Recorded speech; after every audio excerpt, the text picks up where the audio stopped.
Durante décadas se repitió una versión cómoda, que el cartel de Medellín murió con Pablo Escobar, que sus hombres cayeron en la guerra o desaparecieron en las cárceles. Pero esa historia tiene una grieta. Uno de los nombres centrales no terminó bajo tierra, no fue abatido, no fue silenciado.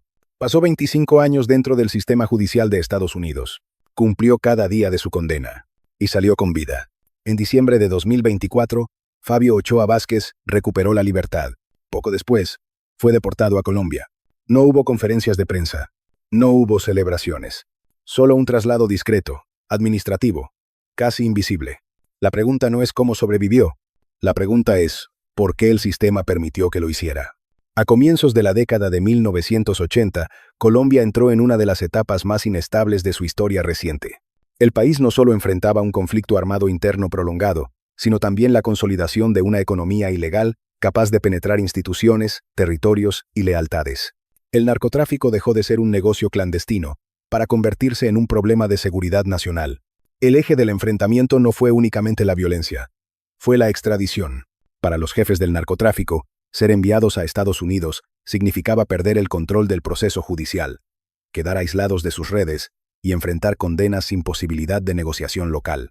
Para el Estado colombiano, la extradición se convirtió en una moneda de cambio diplomática y en una herramienta de presión internacional. Washington intensificó su participación a través de agencias federales, en especial la Drug Enforcement Administration. La cooperación bilateral se profundizó, pero también generó fricciones internas. Sectores políticos y judiciales colombianos cuestionaban la cesión de soberanía.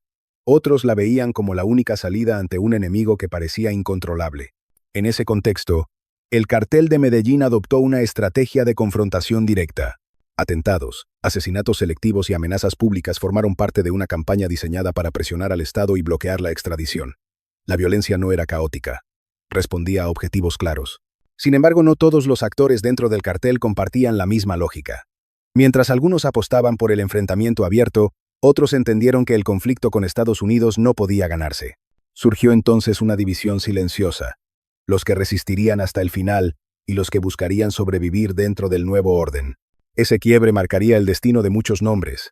Algunos serían eliminados, otros capturados, y unos pocos aprenderían a negociar con el tiempo, el silencio y la distancia. Fabio Ochoa Vázquez nunca buscó ocupar el centro del escenario. Dentro del entramado del cartel, su figura se movía en un plano distinto al de los líderes visibles. No construyó un mito personal ni cultivó una imagen pública. Su valor residía en la funcionalidad. La familia Ochoa operaba como un bloque. A diferencia de otros actores del cartel de Medellín, su poder no dependía del terror mediático ni de gestos simbólicos.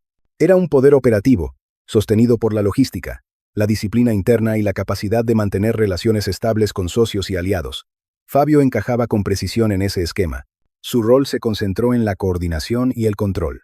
Rutas, recursos, protección armada y enlaces estratégicos formaban parte de su ámbito de acción.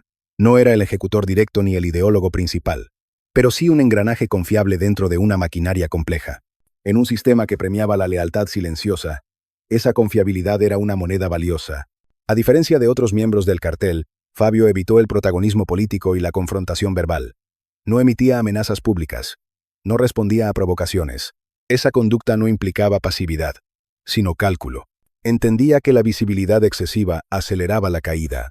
Cuando la presión estatal y la cooperación internacional comenzaron a fragmentar la organización, esa actitud marcó una diferencia. Mientras algunos optaron por escalar la violencia, Fabio se mantuvo dentro de los márgenes operativos. Su prioridad no era ganar la guerra, sino atravesarla. Esa lógica también definió su relación con el encierro posterior. La captura y extradición no fueron presentadas como un acto heroico, ni como una injusticia histórica. Fueron asumidas como una fase más del proceso. Cumplir una condena extensa, sin rupturas ni escándalos, se convirtió en una estrategia de bajo perfil. El resultado fue una trayectoria distinta. No una absolución, no una redención, una supervivencia prolongada. En un entorno donde muchos eligieron el enfrentamiento frontal, Fabio eligió el desgaste silencioso. Esa elección no lo convirtió en una figura admirada, pero sí en una anomalía dentro del relato dominante del cartel. El cartel de Medellín no funcionó como una estructura vertical simple. Fue una red de nodos interdependientes. Familias, socios y operadores ocupaban posiciones específicas, con márgenes de autonomía y responsabilidades diferenciadas.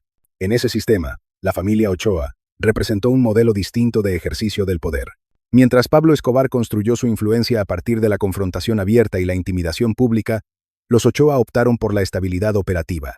Su estrategia no se basaba en el espectáculo de la violencia, sino en la continuidad del negocio. Esa diferencia marcó una fractura interna que rara vez se explicitó.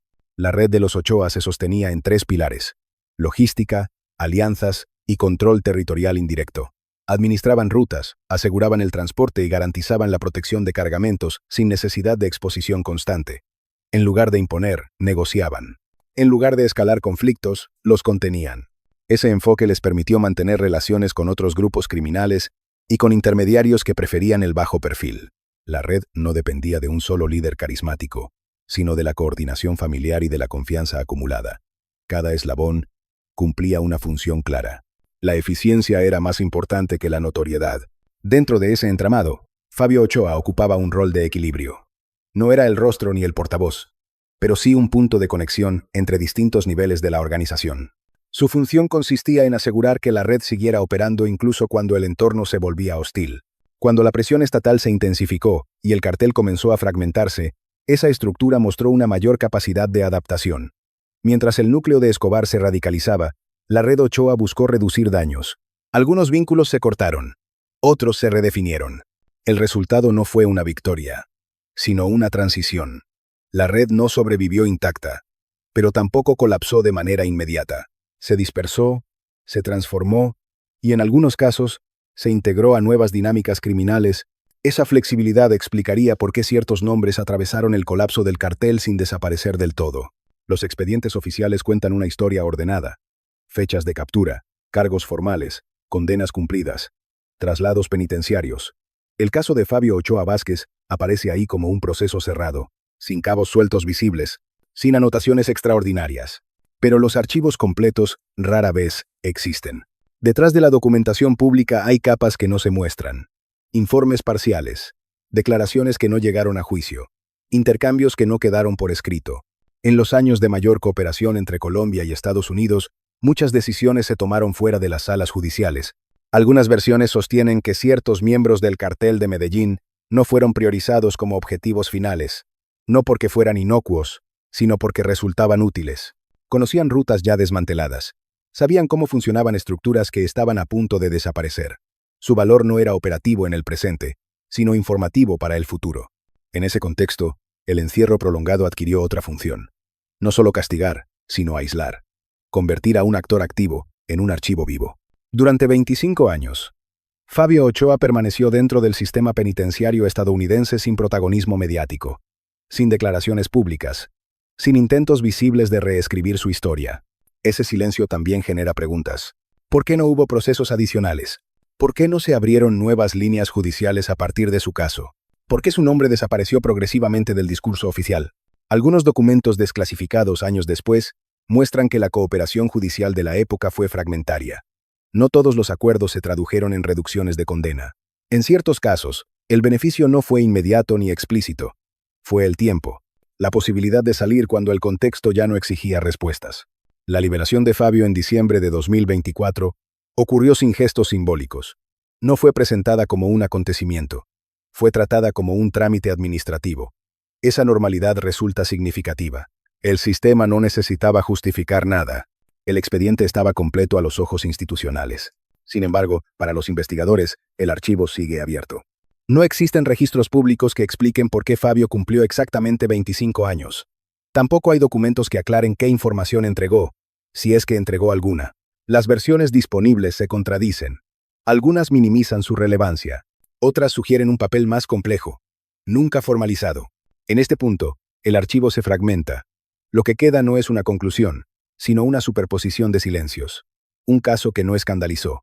Un nombre que no fue rehabilitado ni condenado de nuevo. Un retorno que no alteró nada.